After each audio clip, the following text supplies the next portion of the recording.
Welcome to the KuppingerCole Analyst Chat. I'm your host. My name is Matthias Reinwarth. I'm an analyst and advisor at KuppingerCole Analysts. For today's topic, I have invited two experienced analysts from KuppingerCole to discuss our today's topic, and the topic is post-data privacy world. But first of all, let me welcome my two guests. First of all, hi, Mike Small. Good to have you. Hi, Matthias. Welcome. Well, I'm glad to be here. My name is Mike Small, and I'm a senior analyst with KuppingerCole. Right. And handing over to Jonathan Kerr. Hello, Matthias. It's a pleasure to be back here. My name is Jonathan Kerr, and I'm lead analyst at KuppingerCole. Great to have you both here. And we have agreed to discuss a topic which I'm not sure if we end up at a common statement, at a joint assessment, but I think it's such an important topic. So I think we just should start off. First of all, what are we talking about? The provocative statement is we are living in a post-data privacy world.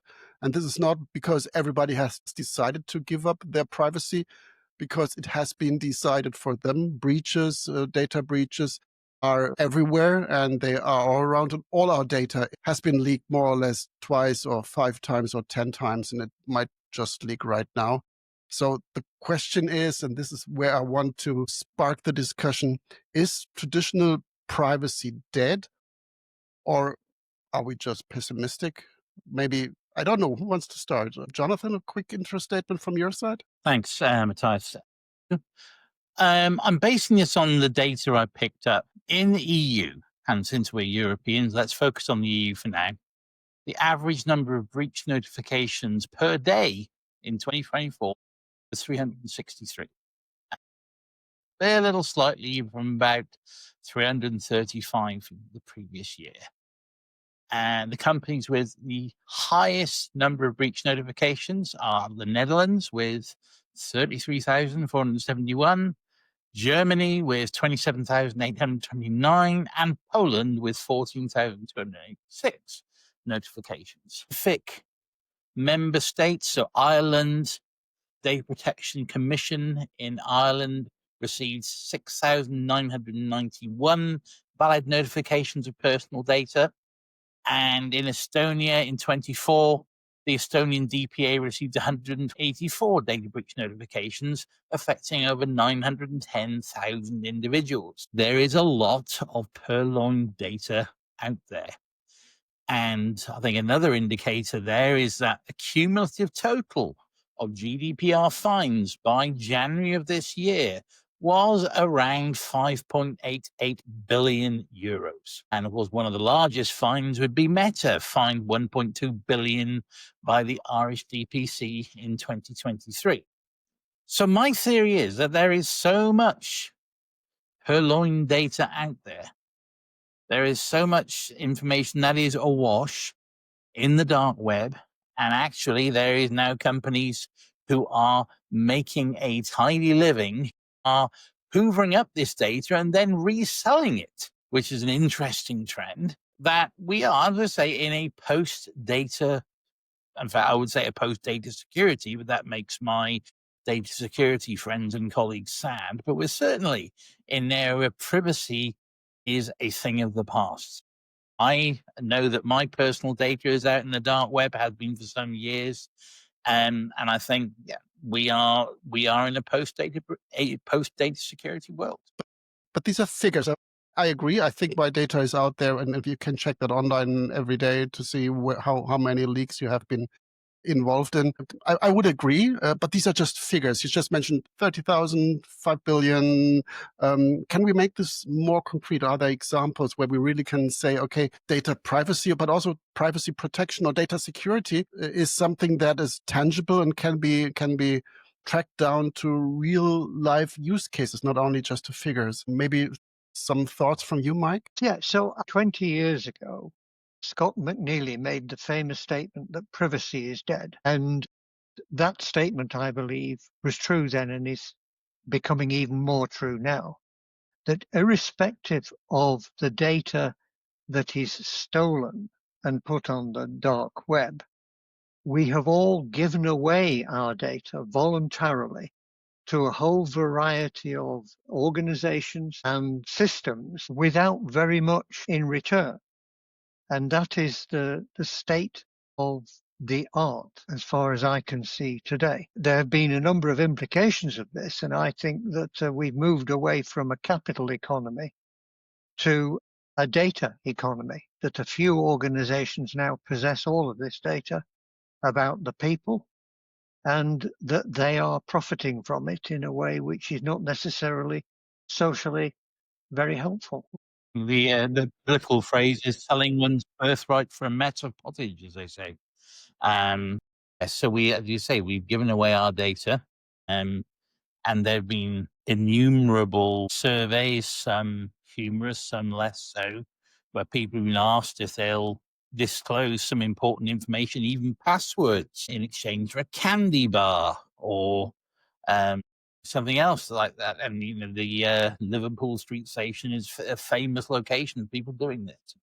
I think that nowadays, I mean, people of my son's generation, I suppose, so people early in their careers, in their 20s, don't have any expectation if they're using the social media services.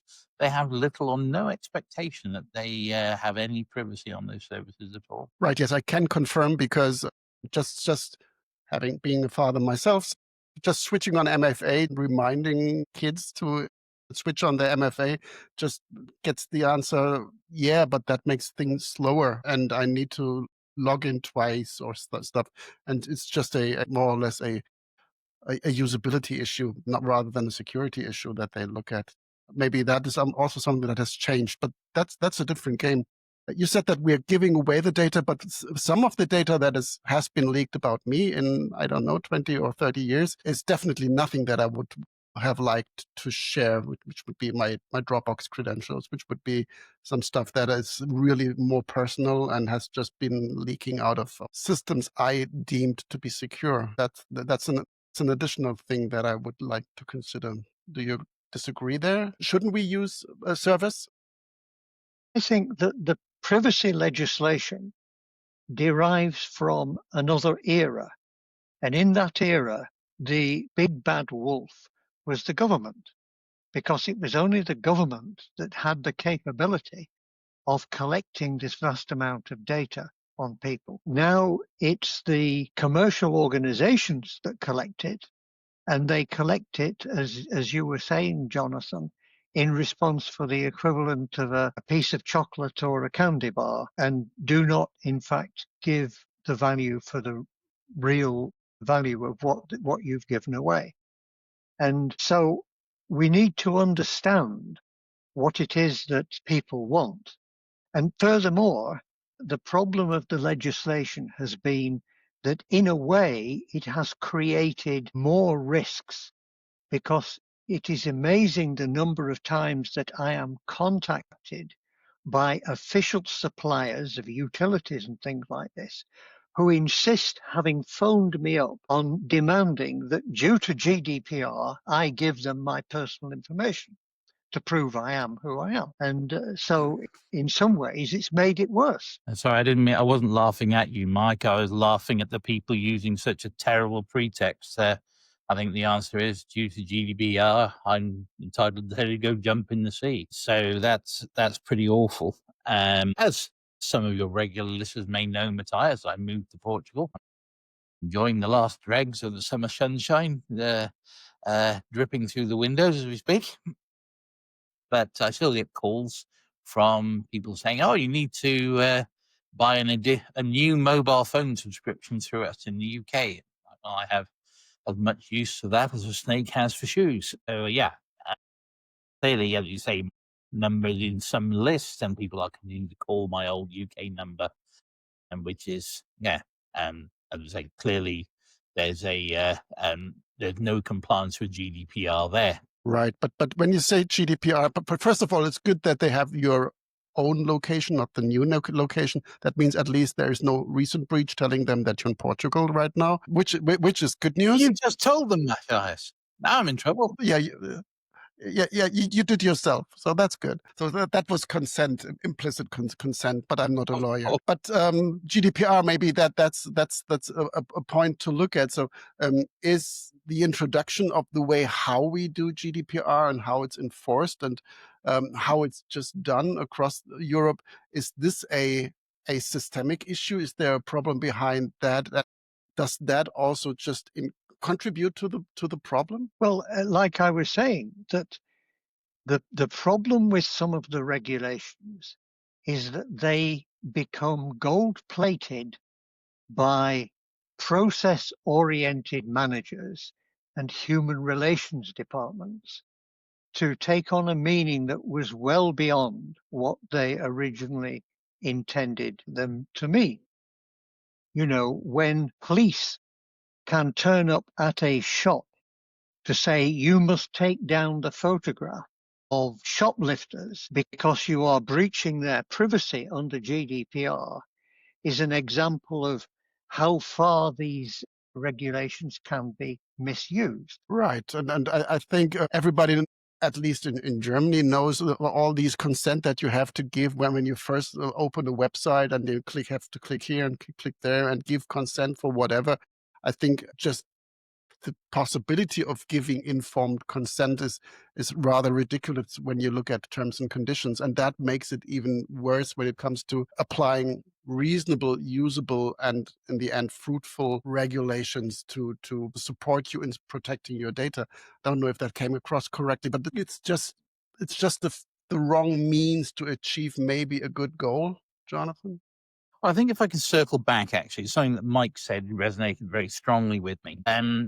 As you say, right now, we do have a lot of government departments being fined by other government departments for breaches of GDPR. And this strikes me as pointless bureaucracy.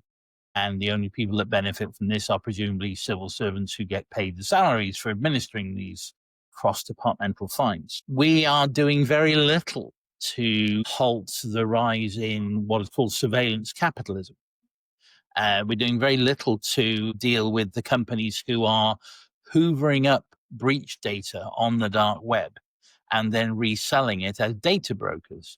We are doing very little about the large tech companies, some of which seem to be determined to make their name in the news. But we're doing very little to rein in the data gathering activities of these social media companies. And I think that it is to our demerit. I don't see them using it to provide us all with easier access path to trusted sites as they originally claimed. So the original claim was social media company would then act as a authentication provider. So if they would authenticate you not only by a password, but by looking at your behavior and so on, that manifestly not come true. And so I think that, urgent action is needed. And I think it's very difficult because we are, as they say, in the ship, out at sea. And it's very difficult to say, well, wouldn't it be nice if we could set back to shore and fix the leaks in the hull? And we are out at sea and we are in this, apparently, untenable situation. I think that I would very much like to see, as you say, the ability for us as EU citizens to take control over our data and have a degree of permission where that data is used, and to be able to make meaningful consent and indeed dissent or withdrawal of consent, meaning that data would be removed.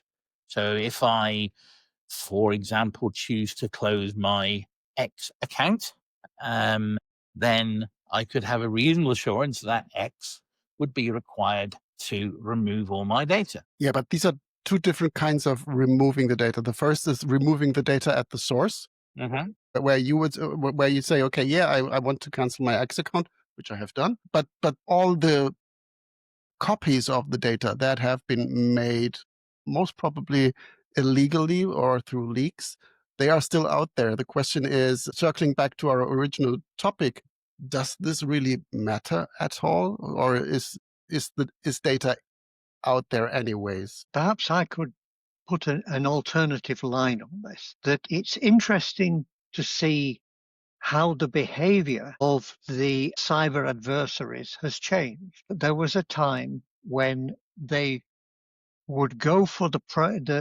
personal data because they felt that it was valuable, and that they could hold organizations to ransom because they would threaten to do things with the personal data. The interesting thing is the two recent large data cybersecurity incidents in the UK both involved bringing large companies almost to a halt by effectively a denial of business attack, rather than which was the data theft was kind of incidental. That is to say, Marks and Spencer's that was hacked and lost online services for something like 6 to 8 weeks. And the more recent one, the Jaguar Land Rover one, where an organization that makes cars has been reduced to being unable to make cars or service cars because of hacks. And maybe there was some data was breached in that, but the actual cost to the business is the loss of business. And that is a more effective tool for a ransom demand than it is to say, I've stolen some of your private data. Because in spite of the threatened large fines, I don't know of a company that has actually yet been put out of business because of a data breach. Yeah, I think, but these are different attack vectors. But maybe, Jonathan, you want to add to that? I think they are different attack vectors. I think that is to Marks and Spencer's credit, and indeed Jaguar's credit, that they have demonstrated resiliency. Again, resiliency is a very important topic, but I think it's off the topic of data privacy.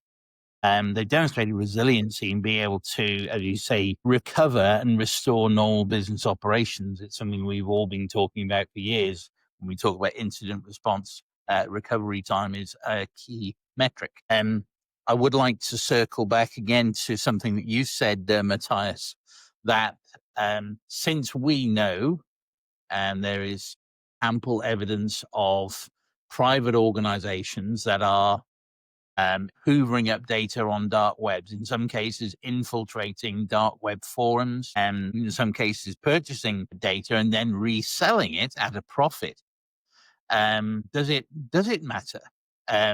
Does it matter what governments do? Does it matter what private companies do? When, yes, it would appear that not only are stable doors bolted, but people are making a tidy living out of making sure that the horses keep galloping through, if I can mix metaphors that way.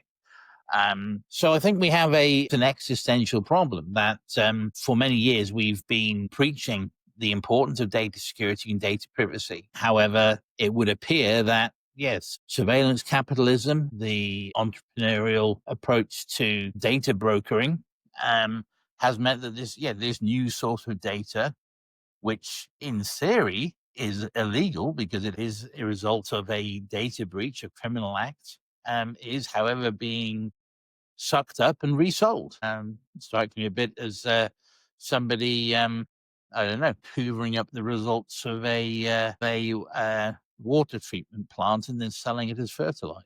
But, so I am not convinced that data privacy as a term has any meaning anymore. Well, I think from what you've said, there are two distinct points here. One is that there have been the data which is the result of data breaches, which to some extent, because you have personal data in this, is something that can be used by bad actors to commit further crimes.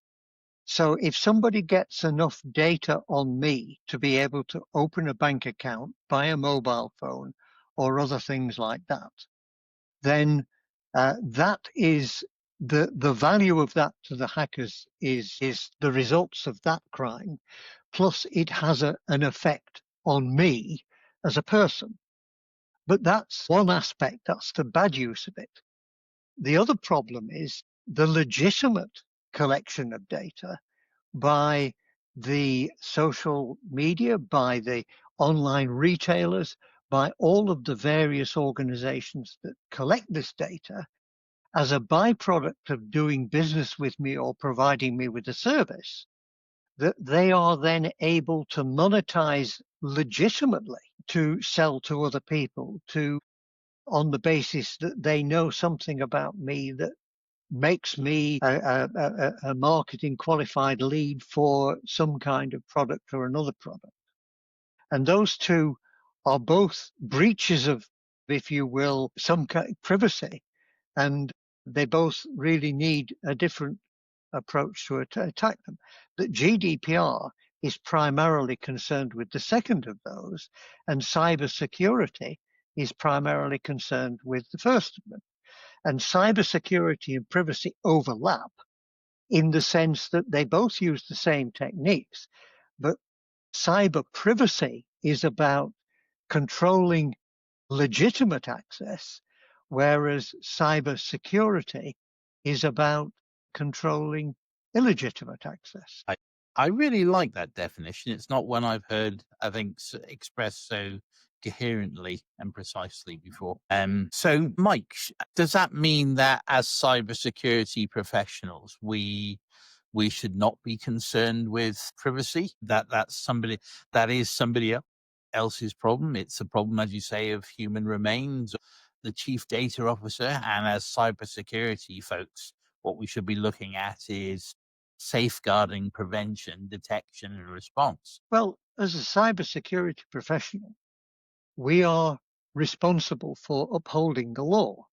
And the law is in two dimensions from what you've described. One is protecting the people that use our computer systems from cyber crime, and to ensure that the way in which the organization uses the legitimately collected data is compliant with the rules and regulations that apply, whether we're a doctor, whether we're a healthcare, whether we are a retailer, or whether we're an industrial complex. There are different kinds of rules that apply. But in all cases, we're trying to protect our organization and to make sure that the data that organization holds, whether it's privacy or not, is properly managed and controlled.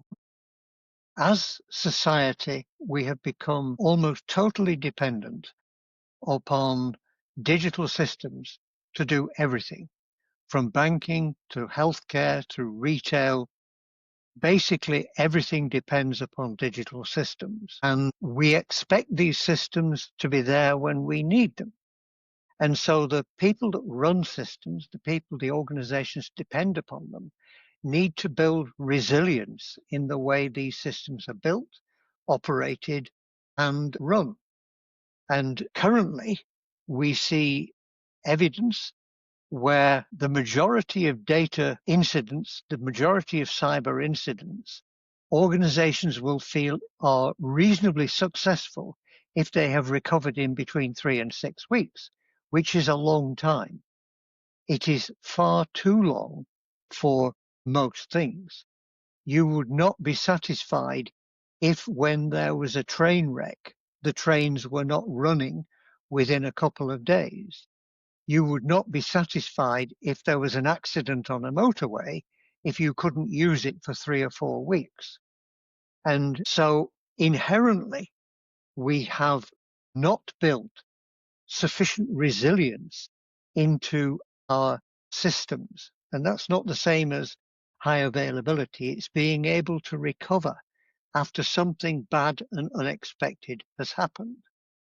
And that, because we are now so dependent upon data, that actually comes back to this very same problem of protecting that data so that if we lose it in one way, we can regain it in another way, that we can rebuild our systems, which are more and more data-defined systems, that we can restore the services and recover the business operation. And that digital resilience, cyber resilience, is not simply about restoring IT systems anymore.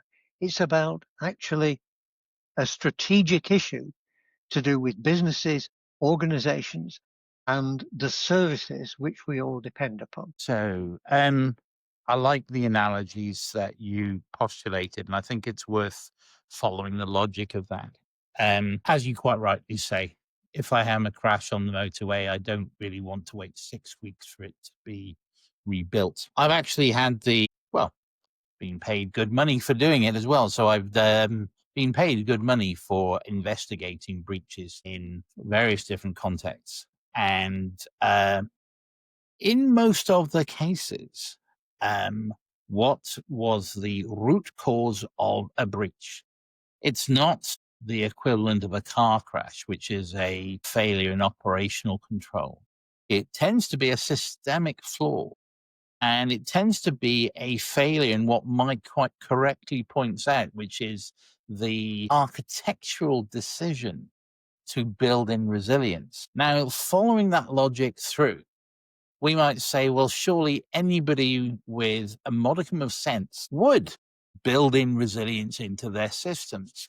And the reason that they don't is that this is expensive. It costs more in hardware, it costs more in network resources, it costs more in software engineering time, it costs more in building operational processes. And people take a flawed risk management approach and say, what we can do is we can assume that this particular happening is so unlikely that it's really not worth our time building a resiliency defense against it. And as Mike quite correctly says, time after time that has been proven to be flawed.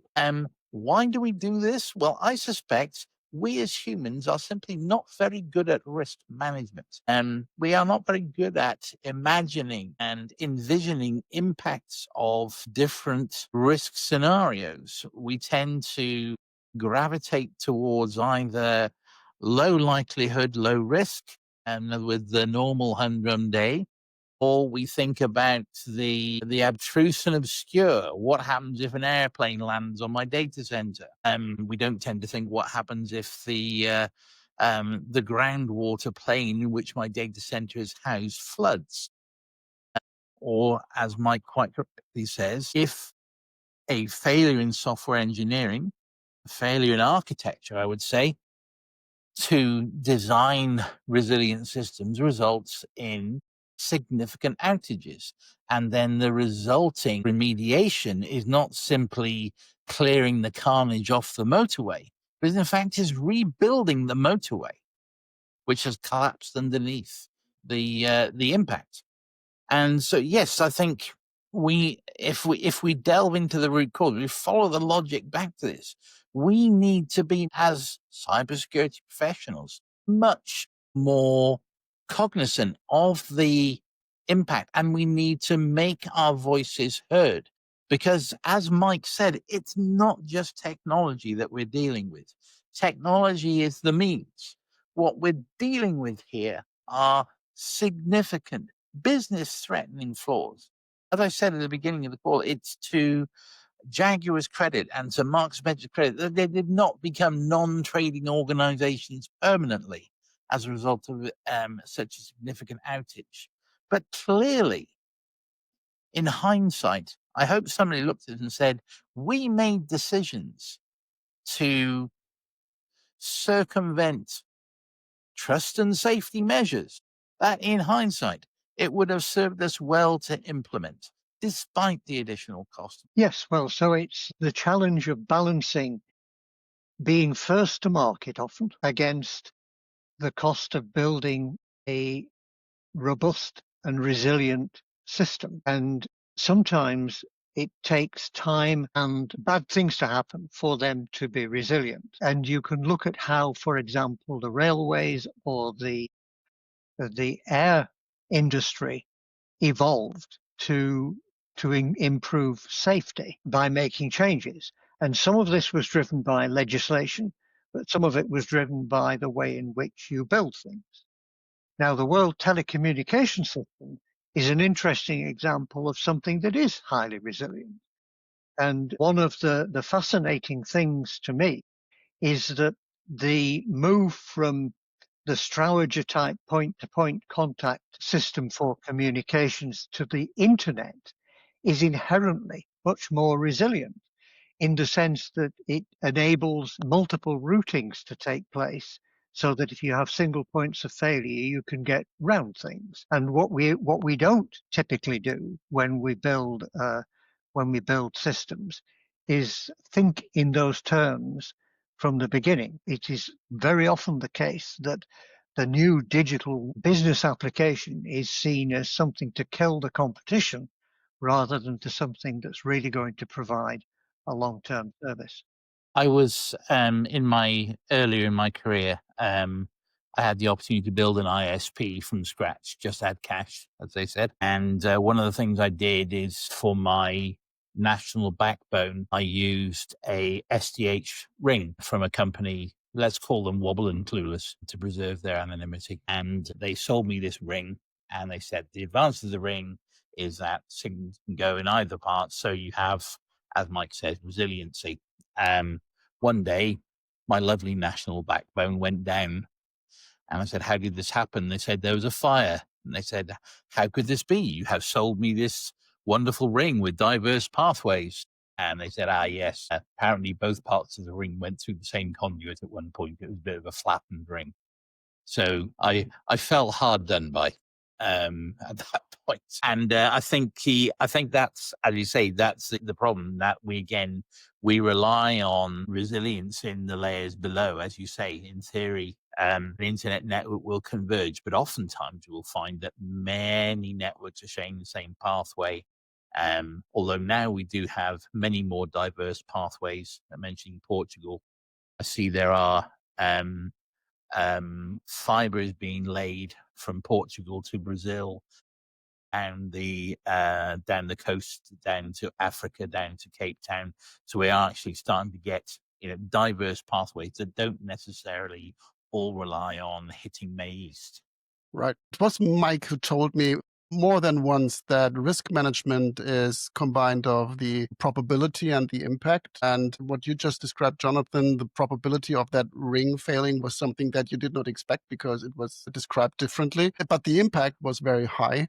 And that is something that also should factor in. And I think this is really, it sounds like a truism, and it probably is, to say, okay, yeah, maybe we should just apply proper risk management. And that's true for Marks and Spencer's, and that's true for Jaguar, but it's also true for each and every one of us when it comes to the way how we deal with our own personal data and how others are expected to deal with this data. So applying proper risk management would be a good starting point. Also to cut the way back to this privacy discussion that we had. I think the resilience part, that is understood.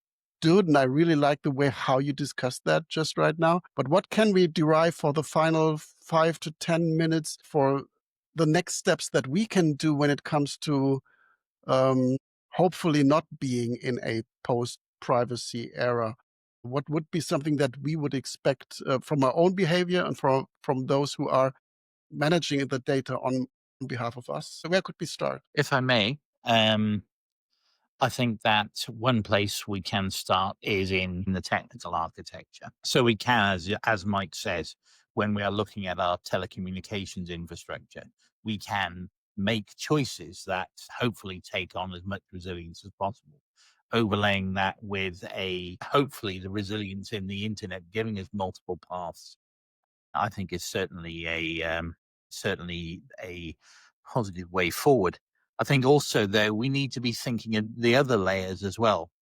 How can we make the way that we store and transmit data, so the data layer of our technical architecture, how can we make that resilient against attack, against breach disclosure? And of course, there we're looking, as you say, at data security methods such as encrypting, such as masking, truncation, tokenization, and so forth. And then further up, how do we make our applications resilient? How do we make our authentication systems resilient? How do we make sure that authorization is not broken? BOLA still remains at the top of the OWASP lists. How do we make sure that broken object level authorization is not a problem? And so I think It is the challenge as security architects, which is, I think, still an important discipline, to make sure that we contribute in a meaningful way to technical architectures.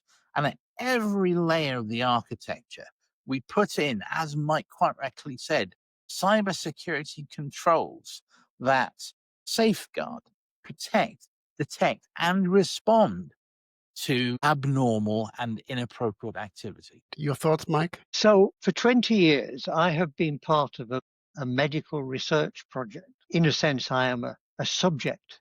And every couple of years, they take blood from me and take various tests to see ultimately what I'm going to die of. Now, I think that that is a valuable use because it is collecting data. And that data is not going to help me, but it's going to help the future. And I also know, because this is quite readily possible, that medical data can be used and exploited without disrupting my privacy. The data will be anonymized, that it will be capable, whilst it is anonymized, of being exploited and usefully worked on to help to develop future medicine. So I'm doing that pro bono because I can see there is a good outcome. What I think is missing from this is that there are many commercial organizations that want my data, that collect my data quite legally, quite legitimately. And what I get back from that and what society gets back from that is much less than what that data is valued at. And the thing is that as a society, we have the ability to, through these technologies, to gain enormous insights and benefits through that data. And it's not clear to me that those benefits of me giving up that privacy are in fact coming back to myself and to society in general. And that is to some extent a result of the lack of the law. It is to some extent that one or two people have realized, these big organizations have realized the value of that data, whereas other people haven't. And I would simply say that most of the cyber adversaries that steal your data have a much greater understanding of its value than many of the organizations that are supposedly keeping hold of it. And that we need to redress balances, both at a legal, a societal level, as well as at a cyber security level. Right. So one thing that I really learned for today is that this topic is so much bigger than it, so that it cannot fit into one podcast episode. So that we need to reconvene and discuss many more aspects of this. We focused very much on the resilience part. But we also, just what Mike described as we a bit touched upon the aspect of what is within the power of the individual to say, I want to give data away in a meaningful way and also in a very protected way, as you said, anonymized, and you're doing it because you want to and you think it's useful. So this kind of consent, free will. At the moment, consent is irrevocable. I cannot withdraw my consent once I have consented to give my data, not in a meaningful way. And I'm sorry, I just realized I talked over you. Sorry, Matthias. No. That's good. It's the same with giving up copyrights or something like that. Once you give it away, it's gone. The same happens here. But as you've mentioned, we have at least technologies that can support us in bad things happening. You've mentioned privacy, preserving computation, and I think that's a good starting point. If we are a bit more optimistic, are there a few thoughts that we can use on a lighter tone at the end of this episode, while we will have to come back to discuss this in more detail when it comes to all these additional aspects that we just missed for today? A final thought when it comes to maybe giving back control to the individual? Quite 20 years ago, Jeremy Clarkson read one of these articles on privacy of data and said, I don't care. And he published his bank account details in the paper. And sure enough, his bank account was raided. And so privacy does matter. We might have lost it, but it's still something that can be painful if it is misused. Jonathan, your final thoughts? We're not yet through, but we need to close down for today. Sure.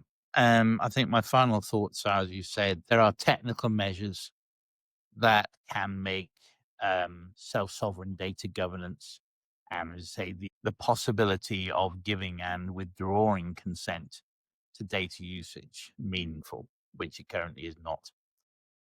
I think these need to be backed up by meaningful legislation. I think that, privacy legislation is important, and I think should be protected and bolstered. I do think, as Mike quite rightly says, privacy is something that you don't realize how much it means to you until you don't have it. Something that we may all learn to our cost. Right. This was intended to be an open discussion, and it was an open discussion. I really like the way how we also worked our way through this topic.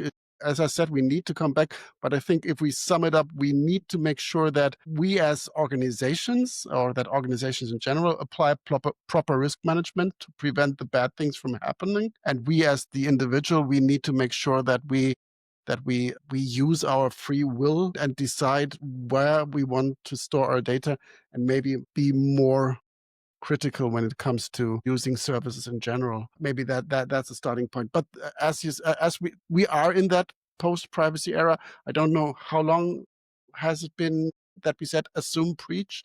How long is this around that term? 10 years, 12 years? So I think that is something that we should consider, but maybe we can still protect from bad things happening without being through controversial. We technology. say assume breach and we say zero trust, but I've yet to see that making any meaningful impact in the way people do risk management or indeed technical architecture. That's true.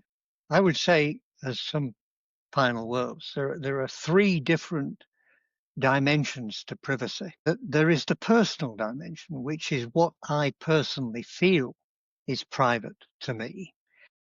That there is a societal view of privacy. Privacy is not the same, or what is private is not the same in all societies. For example, for a long time in Norway, there was an acceptance that everybody's tax returns were publicly available. And finally, there is a legal definition of privacy. And what has happened is that we get mixed up between what the law says is private, what we actually feel is private, and what, as a community, we want to know and keep secret. And those things may be in conflict. Right. I leave it with that as a summary for today, or as a final thought for today, which also, gives food for thought, at least for me. Thank you very much, Mike and Jonathan, for being my guests today. For me, it was an inspiring discussion and much to digest afterwards. Let us follow up on that very soon. Thanks, Mike. Thanks, Jonathan. Thank you very much for inviting me. Thank you. Bye-bye.